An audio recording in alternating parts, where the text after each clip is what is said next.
Hi everyone, this is gonna be a short one. I wanted to put in my 2 cents about the Crystal Dynamic initiative thing,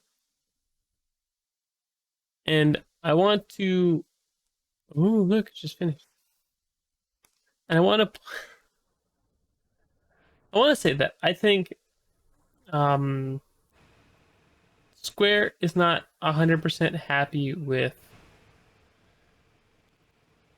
Western Square Enix studios like Eidos Montreal, Crystal Dynamics. Did they have another one? I might be missing someone, but those two in particular, Deus Ex, both of them, from my understanding, didn't push the kind of numbers they wanted, which sucks because I really like Deus Ex Mankind Divided. It's a great game and it sucks. So my thought is that one, when Microsoft's like, hey, we need help, and Crystal Dynamics would be great in a great position to help our team at the initiative. Here's what we're willing to pay you for the development time. And Square probably looked at the money and said, that's more than the last whatever games have pulled in, and said, yeah. Probably worked out a contract with some obligations here and there, clauses, the usual jargon. But I've seen some interesting takes. Like, what if Microsoft acquires Crystal Dynamics off? I mean, it's plausible. It's not what I would call like anywhere near exactly what people are gonna want. I don't think I don't think it could not happen. Is more or less what I want to say. I think it would be more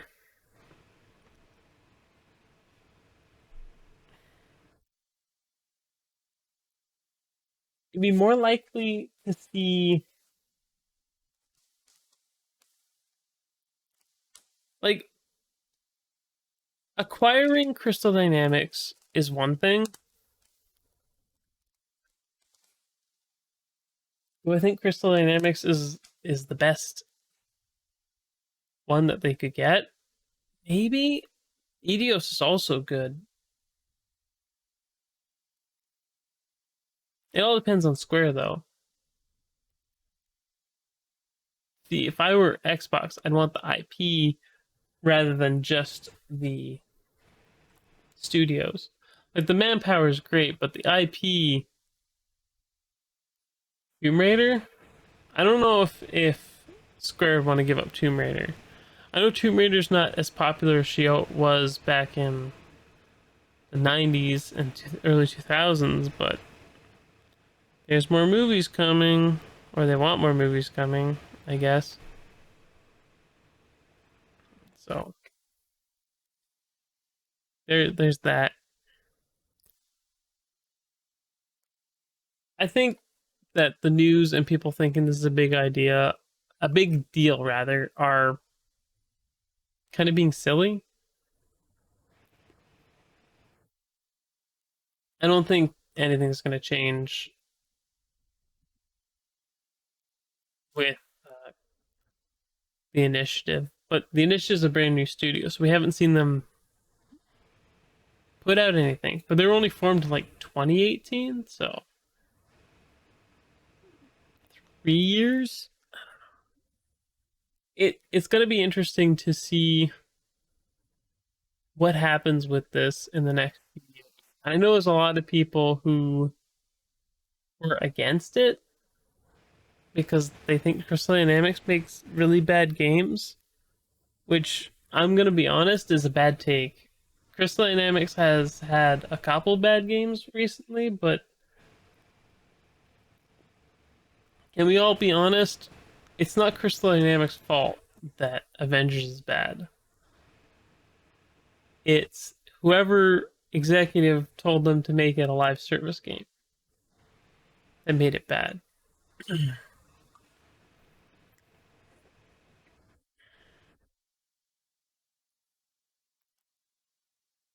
That's all I had to say about that. I have been playing Tales of Arise. I'm just gonna put it here for a second. I really like it. I would be playing it right now, but I'm recording this video before I go to bed, before I pass out, which is probably gonna happen. I also beat Lost in Random recently, and Psychonauts 2. Honestly, this fall has been stacked with quality games starting in August. I guess August isn't fall, it's like the end of summer, but whatever. End of August, September, end of summer, early fall has been stacked with good games. And This week we have the 28th, Dandy Ace is coming to Xbox and Switch. I made a little group here. I'll just show this group quick. And these don't work here. One of these is Balan Wonderworld, and one of these is Dear Replicant. Don't at me that Balan Wonderworld is a bad game, because it's not. It's one of those, hey, Square. Another Square game. Another Square game. People wanted this to be something it wasn't, and a lot of Square games. But you know what? I gotta be honest with you. I haven't been a huge Bandai fan. Like, Bandai Namco made some bangers, but this year, two really good.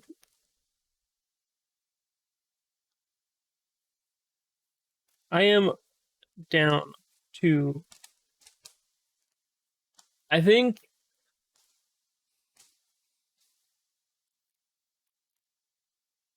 I'm really not sure what number one on my list is going to be this year. Resident Evil Village is another game that is going to be clearly on the list, because I'm a big Resident Evil fan. But I'm at the point where I'm starting to, decide placement for games, and there's a lot of Japanese games and there's a lot of indie games that are just phenomenal this year. I don't have the Artful Escape on there. I think I uninstalled it because I would play it for another like 7 or 8 hours, just enjoying the. Well, maybe it's 7 or 8. Maybe play through one more time. Enjoying the weird atmosphere and music. Music wasn't weird. Music was awesome. But yeah, all I can say is, if you think there's no good games that'll come out this year, I don't know what your taste in games is. Like, we're getting shooters soon, and there's like space flying games. There's JRPGs. There's basically everything except for, I haven't seen a new Star Wars game announced yet, except for KOTOR for PS5, which is weird, and I talked about last week. And now there's a port of the original one to Switch, which makes perfect sense. I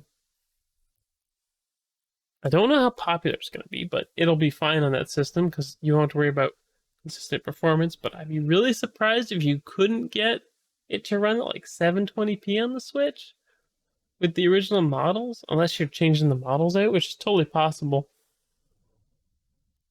I don't. I honestly don't know what's going on with that, but it's been an interesting week. That's all I have to say. Not a huge announcement with a lot of stuff, but there's always games to play, be it Game Pass or not. And I think uh, some people are going to. Well, I can't put games that aren't an Xbox here. So, like I said, Altair Reza 2 was another game that I played this year that I really liked, and Resident Evil Village, which I bought on Steam. I have a Steam version for it. Anyway, I am falling asleep. It's getting late, and I have to render this out and set it up. So I'm gonna let you all go. I hope you enjoyed this short, rambly video of me talking about some games, and until next time, matane.